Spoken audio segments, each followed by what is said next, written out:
सरदार वल्लभ भाई पटेल की 150वीं जयंती बड़े धूमधाम के साथ मनाई गई। उत्तर प्रदेश के ठाकुरद्वार से नगर के मुख्य मार्गों से होकर पदयात्रा निकाली गई। बुधवार को खंड विकास अधिकारी के कार्यालय से सरदार वल्लभ भाई पटेल की 150वीं जयंती के उपलक्ष्य में मार्गों पर पदयात्रा निकाली गई। यात्रा में भारतीय आत्मनिर्भर हर भारत अभियान के अंतर्गत अखंड एवं संप्रभुक्त भारत के विषय में साथ ही साथ आत्मनिर्भर भारत हेतु स्वदेशी सामान के उपयोग के बारे में जनमानस को जागरूक किया गया। पदयात्रा ब्लॉक कार्यालय से होकर बाबूराम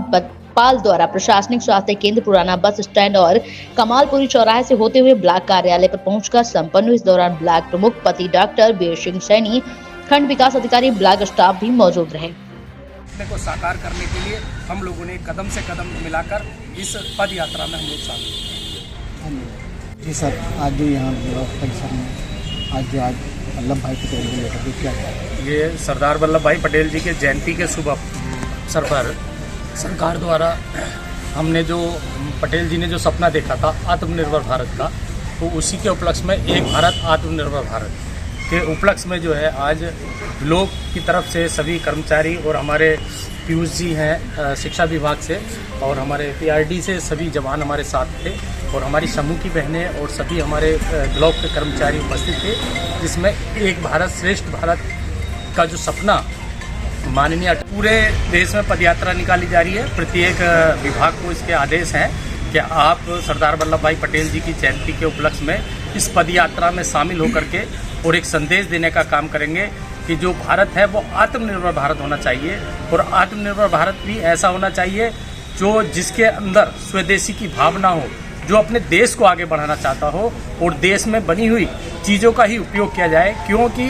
जब तक हम लोगों के अंदर आत्म भारत की जिज्ञासा नहीं होगी, जब तक हम अपने देश में बनी चीज़ों का उपयोग नहीं करेंगे, तब तक भारत आत्मनिर्भर नहीं बन सकता। सर, जैसा कि आप भी इस क्षेत्र की सर्वोपरि प्रमुख मौजूदा हैं, और सर क्या बोलना चाहेंगे जो देश देख रहा है आपको? बस मैं तो यही कहना चाहूँगा कि जो सपना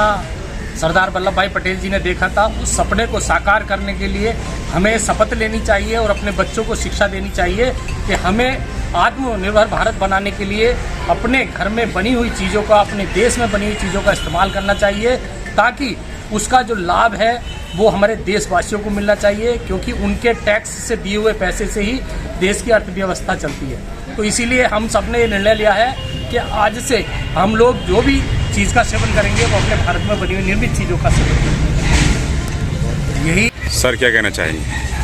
सबसे पहले तो ये है सरदार पटेल जी की स्मृति में 3 दिन की पदयात्रा चल रही है। 29 को विकास खंडों पर, 30 को नगर पंचायतों पर और 31 को जिला स्तर पर होगी। इस पद यात्रा का उद्देश्य सिर्फ ये है कि विकसित भारत, एक राष्ट्र भारत और समृद्धशाली भारत। इसके लिए पद यात्रा का संचालन के लिए हमारे सभी विकास खंड के कर्मचारी हैं,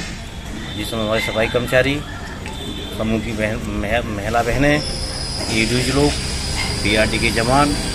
सभी लोगों ने आज एक बढ़िया अच्छी रैली निकाली, जिसका उद्देश्य भी ये जाता है कि हम एक विकसित भारत की ओर अग्रसर होने वाले हैं 2047 तक विकसित भारत करने को। सर, देश देख रहा है आपको, जैसा कि आप खंड विकास अधिकारी हैं, क्या बोलना चाहेंगे इसका? 2 शब्द जो आपको देश देख रहा है, देशवासियों के लिए क्या संदेश? सबसे पहले तो हमारी भारत सरकार का और राज्य सरकार का ये लक्ष्य है कि हम विकसित बने, समृद्ध बने, और उसके लिए हमको अलग से विशिष्ट रूप से प्रयास करने पड़ेंगे, और उसी की कड़ी में ये आज पदयात्रा जारी की गई है। ये है मानवता के हिसाब से और अपने शहीदों के लिए, देशभक्तों की याद में ये हम सब पर पालन करते हुए पदयात्रा निकाली गई है। इसका सिर्फ उद्देश्य यही है कि हम समृद्ध भारत बने, समस्त बने, और अपनी, जैसे हमारे माननीय प्रमुख जी ने भी बताया था कि जो भी अपनी देश की वस्तु हैं, देश की जो उत्पादन हो रहा है जिसके वो उसका ही उपयोग करें, जिससे हमारी इकोनॉमिक स्थिति सुधरेगी और उससे हमारा फायदा होगा।